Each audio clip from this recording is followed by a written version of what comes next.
आखिर ऐसा क्या हुआ कि केरला स्टोरी पर बोल पड़े पीएम मोदी। नमस्कार, आप देख रहे हैं पब्लिक एशिया न्यूज। मैं हूं अंजलि चावला आपके साथ। क्या है केरला स्टोरी की सच्चाई और क्या है सियासत, आपको बताते हैं विस्तार से। फिल्म द केरला स्टोरी का विवाद अदालतों से होते हुए कर्नाटक के चुनावी रण में पहुंच गया है। आपको बता दें कि प्रधानमंत्री नरेंद्र मोदी ने एक चुनावी रैली में कहा कि यह फिल्म केरला में चल रही आतंकी साजिश का खुलासा करती है। वहीं कांग्रेस और लेफ्ट फ्रंट फिल्म की झूठ का पुलिंदा बता रहे हैं। फिल्म पर रोक के लिए सुप्रीम कोर्ट का दरवाजा भी खटखटाया गया। आपने गौर किया होगा कि बीजेपी के अलग अलग राज्यों में जो सरकारें हैं उन्होंने अवैध तरीके या बहला फुसला कर जो धर्मांतरण होता है उसके खिलाफ कानून बनाया है।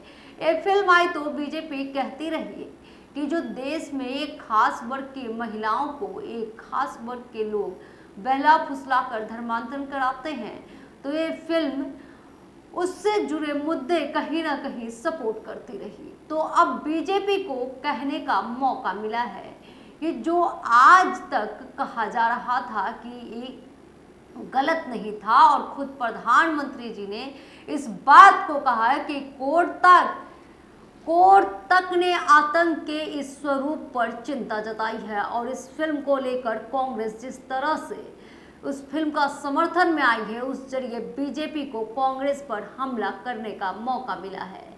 खुद प्रधानमंत्री ने कहा कि देश का दुर्भाग्य देखिए कि कांग्रेस किस आतंकी प्रवृत्ति के साथ खड़ी नजर आ रही है, और इस तरह की प्रवृत्ति वाले लोग पर्दे के पीछे उनके साथ राजनीतिक साठगांठ करती है। तो एक तरह से ये फिल्म कांग्रेस के खिलाफ बीजेपी का स्टैंड रहा है। जो एजेंडा रहा है उस पर बहस के तौर पर देखी जा सकती है, और आज जो कुछ भी हुआ उसमें मुद्दे कुछ अप्रत्याशित नहीं दिखाई पड़ता है।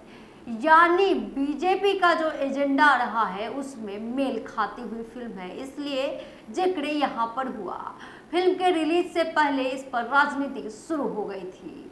केरल में कांग्रेस और लेफ्ट फ्रंट इस पर रोक की लगातार मांग कर रहे थे। पीएम मोदी कह रहे हैं कि कांग्रेस आतंकवाद पर बनी फिल्म का विरोध कर रही है।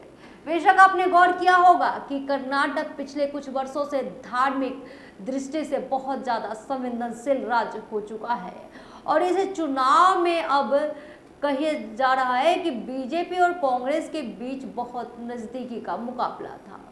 उसको लेकर कुछ जगहों पर यह बात कही जा रही थी कि बीजेपी थोड़ा सा कांग्रेस से पीछे चल रही थी, और इस धार्मिक ध्रुवीकरण पर मुद्दा वहां पर बहुत ज्यादा जोर पकड़ रहा था, और मुद्दों को लगातार जो है बजरंगबली के मुद्दे और केरला स्टोरी वाले मुद्दे से जोड़ा गया। पिछले एक साल में कर्नाटक में हिजाब सहित कई ऐसे मुद्दे गरमाए थे, तो लगा था कि जब चुनाव आएगा तो धार्मिक मामलों के आसपास ही फोकस रहेगा। लेकिन जब शुरुआत हुई तो आरक्षण, विकास और भ्रष्टाचार जैसे मुद्दों से, लेकिन जैसे जैसे रण आखिरी मोड़ तक पहुंचता रहा, वापस धार्मिक मुद्दों पर लौटा।